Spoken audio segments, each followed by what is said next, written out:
안녕하세요. 오늘 저희가 깊이 파고들 주제는 바로 리터러시 교육입니다. 빠르게 변하는 세상에서 이 글 읽고 쓰는 능력을 어떻게 가르쳐야 할까 이 고민인데요. 여러분이 보내주신 리터러시 교육론 14장 발췌본을 보면 기존의 어떤 획일적인 기준이 있잖아요. 그걸 좀 넘어서야 한다는 이야기가 나와요.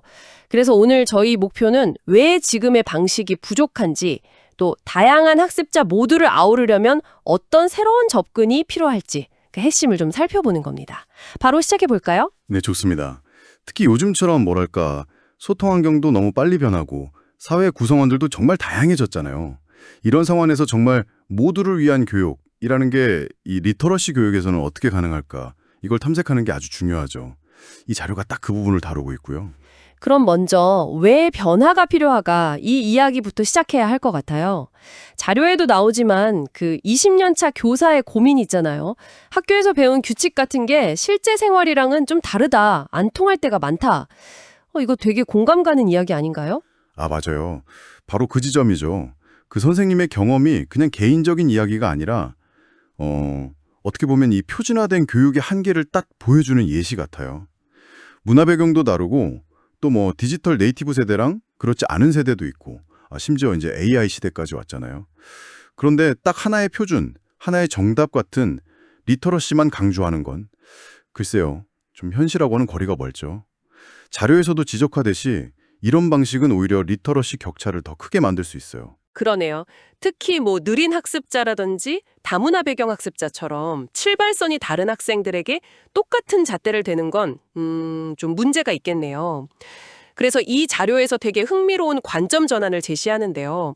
리터러시를 단수가 아니라 복수, 리터러시중어 가야 한다. 이 부분이죠. 네, 아주 중요한 포인트입니다. 전통적으로 리터러시라고 하면 주로 학교에서 가르치는 뭐랄까 표준화된 읽기 쓰기 능력, 좀 지배적인 리터러시를 뜻했죠. 그런데 리터러시즈라는 이 복수 개념은 이걸 훨씬 넓게 봐요. 개개인이 일상에서 쓰는 말이나 글 있잖아요. 이런 일상어 리터러시랑 또 이미지나 영상 같은 다양한 기호들, 이런 걸 읽고 쓰는 능력, 즉 멀티 리터러시까지 다 포함시키는 거죠. 그러니까 단순히 글자 아는 걸 넘어서서 정보를 막 비판적으로 이해하고 또 자신만의 의미를 만들어내는 그런 고차원적인 능력까지 다 아우르는 개념으로 이렇게 확장되는 거예요. 아, 그렇군요. 관점이 완전히 달라지는 거네요. 그럼 학습자를 바라보는 시선 자체도 바뀌어야 한다는 거네요. 자료에서 말하는 결핍의 교육관에서 자산의 교육관으로요. 저는 이 부분이 특히 인상 깊었어요. 네, 맞아요. 그 관점의 저만이 정말 핵심입니다. 결핍의 교육관은 학생이 뭘 못하나, 뭐가 부족하나 여기에 자꾸 집중을 해요. 아, 이 학생은 이게 부족해. 이런 식이죠. 근데 자산의 교육관은 정반대예요. 학생이 이미 가지고 있는 지식, 경험, 언어 능력 같은 거 있잖아요. 이걸 새로운 배움의 출발점으로 아주 중요한 자원으로 보는 거죠. 자료에 나온 그 호주 NAPLM 평가 사례가 좋은 예시인데요. 각 성취 수준에서 학생이 뭘 할 수 있는지를 긍정적으로 써줘요. 그러니까 학생의 강점을 먼저 인정해주고 그걸 발판 삼아서 다음 단계로 갈 수 있게 돕는 그런 접근법이죠. 네, 할 수 있는 것에 주목한다. 아, 정말 중요한 변화 같아요. 그럼 이런 포용적인 교육 철학을 실제 교육 현장에선 어떻게 구현할 수 있을까요? 연결된 학습, 커넥티드 러닝이라는 아이디어가 나오던데요. 네, 연결된 학습. 이건 말 그대로 학습을 교실 안에만 딱 가두지 말자는 아이디어예요. 학습자 개개인이 흥미를 느끼는 거, 관심사에서 시작해서요. 친구나 멘토와의 관계 속에서 배우고 탐구하는 거죠. 온라인이든 오프라인이든 상관없고요. 그리고 이게 결국엔 학교 공부나 동아리 활동, 더 나아가서는 사회 진출 같은 실질적인 기회로 이어지게끔 설계하는 방식입니다.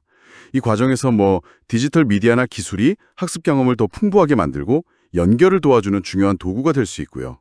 아, 그러니까 학교 안이랑 학교 밖의 삶, 공식적인 학습이랑 비공식적인 배움, 이런 걸 자연스럽게 이어주는 거군요.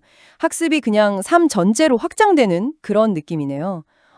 자료에서 언급된 것처럼 대학이나 도서관, 박물관, 지역 커뮤니티 센터 같은 다양한 사회 기관들과의 어떤 협력, 네트워크, 이런 게 중요해지겠군요.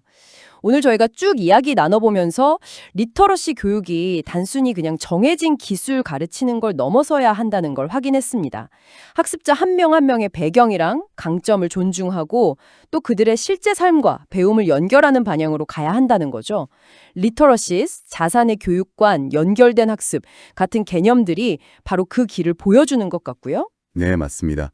궁극적으로는 모든 학습자가 자기 가능성을 정말 마음껏 펼칠 수 있게끔 더 공평하고 포용적인 그런 학습 생태계를 만드는 게 목표겠죠. 이건 뭐 학교만 노력할 게 아니라 우리 사회 전체가 같이 고민하고 만들어가야 할 그런 리터러시 공동체의 모습이 아닐까 싶습니다. 교육이 때로는 특정 배경을 가진 학생들한테 더 유리하게 작용해서 리터러시 격차를 오히려 더 강화할 수도 있다는 그런 비판이 있잖아요. 그렇다면 과연 학교는 이 사회의 경제 문화적 배경의 차이가 학습 격차로 이어지는 이 악순환의 고리, 이걸 어떻게 끊어낼 수 있을까요? 한번 깊이 생각해 보시는 시간을 가져보시면 좋겠습니다.